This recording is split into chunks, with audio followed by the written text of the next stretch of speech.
For the kind few of you that watched my analysis of the Leipzig game to the end, you would have seen that I said the City game was going to be tight, and I wouldn't be surprised if it finished 0-0. But what surprised me was Gary Neville's complete lack of comprehension as to why City approached the game the way they did. With that in mind, let's move on to the whiteboard to show the former Valencia manager why the two teams cancelled each other out. Under Guardiola, City have made attack the best form of defence. To achieve this, Guardiola tucks his wide men in field, pushes the fullbacks right up the pitch, he gets his 2-8 into the half spaces, and to offset this defensively, he drops his 6 between the two centre-backs for extra defensive cover. The problem with this approach is, it leaves City wide open on the transition, and United destroyed City home and away last season on the counter-attack. Going to screenshots of last season's game at the Etihad, De Bruyne plays a ball infield which is intercepted by Lindelof. You can see the huge space between City's defence and attack. Lindelof plays a first time ball up to Lingard. That one pass has put 6 City players in front of the ball. Lingard plays the ball out to Rashford. Rashford then plays the ball down the line to Martial. Even though City have the numerical advantage 5-4, Martial's run pulls 3 City defenders across the pitch. Martial cuts in field and plays the ball into Fred. Because Martial's run pulled 3 City defenders across the pitch, United are now 3 against 2 on the edge of City's box. Fred plays the ball out to James, who gets his shot off, which is saved by Edison. This was one of many counter-attacks United had at both the Etihad and Old Trafford, and of course, United won both games. The foundation of United's tactics against City last season was to defend with a low block and hit City on the counter-attack, and it took City to the cleaners. So it shouldn't have been a surprise to the former Valencia manager that City were a lot more passive against United in this game. Let's go back to the whiteboard to see what City did to negate United's counter-attack. 99% of the time, City play with a back 4. In an attempt to be more solid this season, Pep has moved away from a single pivot to a double pivot in midfield, 2 wide players and 2 front players.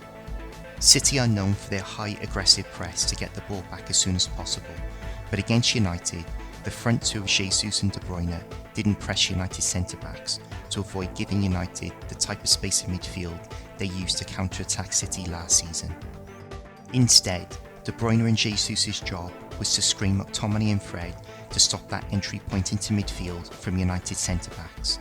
Sterling and Mahrez deliberately gave United's fullbacks enough space to become a passing option, and when the ball went out to United's fullbacks, that was the trigger for City's press. With no outball into midfield, City were able to win the ball back in those wide areas. Going to screenshots of the game, De Gea has just played a short goal kick to Maguire. Despite De Bruyne being within striking distance of Maguire, De Bruyne doesn't engage him. Maguire plays the ball across the box to Lindelof. Like De Bruyne, Jesus holds his position and doesn't engage Lindelof. Lindelof plays the ball back to De Gea. Again, Jesus and De Bruyne have no interest in pressing De Gea. In this shot, you can see how they are screening McTominay and Fred, preventing a central entry point into midfield. De Gea plays the ball back to Lindelof, and you can see that Sterling has offered Wan-Bissaka as a passing option for Lindelof. To emphasise City's tactics not to press United centrally to force United centre-backs to play the ball out wide, United had the ball for 15 seconds in their own box in this situation. With no other options, Lindelof plays the ball out to Wan-Bissaka, and that was the trigger for City's press. Sterling engages Wan-Bissaka, with Jesus and De Bruyne blocking the entry point into midfield, forcing Wan-Bissaka to play up the line to Fernandes. Cancelo presses him, and again there is no passing option into midfield, which forces Fernandes to play backwards. City really made it difficult for United to play through midfield.